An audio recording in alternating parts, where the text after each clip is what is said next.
Ketua Umum Golkar yang katanya tetap akan maju Pilpres meskipun survei-survei menunjukkan, dan saya tahu ini survei internal juga angkanya nggak jauh-jauh, hanya 0,3% gitu ya, yang terakhir disebutkan. dan kemudian Erlangga kemarin kelihatannya juga tetap firm dia maju, apalagi dia bilang terima kasih karena sekarang elektabilitasnya merangkak naik. Bayangkan 0, saja merangkak naik itu. Karena dibantu baliho oleh para pengurus-pengurus di daerah. Jadi berapa sebenarnya elektabilitas sebelum dibantu baliho di daerah-daerah itu? Jadi bayangkan orang yang startnya harusnya minimal 7-8% itu kan. Kan dia adalah tokoh Golkar, menteri lagi. Kalau elektabilitasnya 0, sekian, itu artinya memang nggak pantas. Kalau orang biasa, oke lah itu. Siapa namanya ini? Mardigu mungkin lebih dari itu tuh startnya kan. Apalagi kalau diwawancara oleh FNN tuh. Jadi kita bayangkan tokoh politik yang memimpin partai besar cuma 0,3 dan masih menganggap bahwa oh ya itu kita mau maju.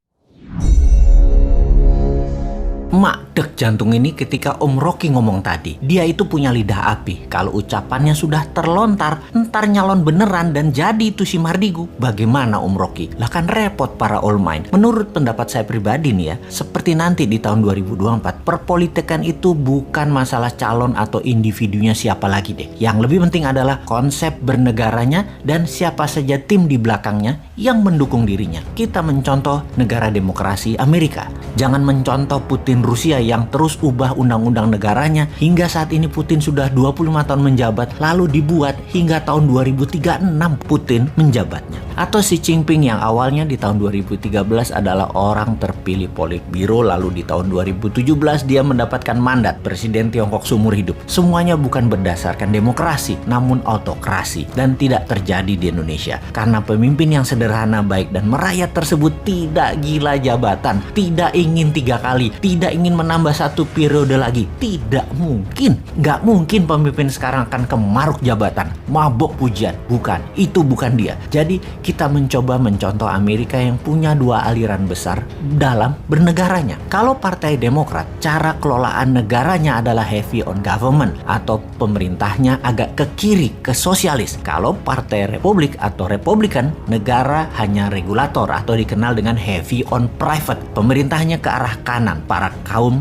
kapitalis. Di sini kita melihat calonnya siapa dan membawa alirannya apa. Kalau Partai Demokrat pasti naikin pajak, namanya juga sosialis. Kalau Partai Republik pasti turunin pajak, namanya juga heavy on private atau swasta. Kembali ke komen Om Rocky, maka 7 presiden yang telah lalu ditambah 10 calon yang ada di pajangan 2024 adalah model kiri, model sosialis. Dan untuk pertama kalinya ada calon si Sontoloyo ini yang dari kelompok New Mind menggagas ke arah kanan, heavy on swasta, ke arah pajak turun dan ke arah membela UKM 100%. Jujur, belum pernah ada. Jadi bagaimana kalau konsep New Mind didiskusikan terlebih dahulu? Kalau memang tidak diterima, ya buat apa dimajukan? Bener nggak? Sontoloyo apa pantes? Itu harus dibongkar dulu. Sungguh, di setiap pejabat negara atau pemimpin negara pasti punya genre atau aliran di dalam mengelola ekonomi negaranya. Ada negara liberal, sosialis, kapitalis ala Amerika, sosialis kapitalis ala Tiongkok, dan banyak lagi yang dimodif sana-sini sesuai dengan keilmuan pejabatnya. Kita coba fokuskan. Dalam pemerintahan yang sudah berjalan 3 presiden terakhir di Indonesia ini atau 20 tahun terakhir ini, posisi ekonomi bernegara masih mementingkan upper of pyramid atau elitis. Ini membuktikan bahwa di sisi ekonomi 3 pemerintahan terakhir mengadopsi sosialis elitis ala Partai Demokratnya Amerika dan ala komunis Tiongkok. Jadi dari kacamata awam, kita lihat para calon 2024 mulai dari oposisi, juga incumbent termasuk Pak Jokowi yang katanya sangat minat menjabat 3 kali walau saya katakan nggak mungkin karena beliau orang baik dan tidak rakus jabatan.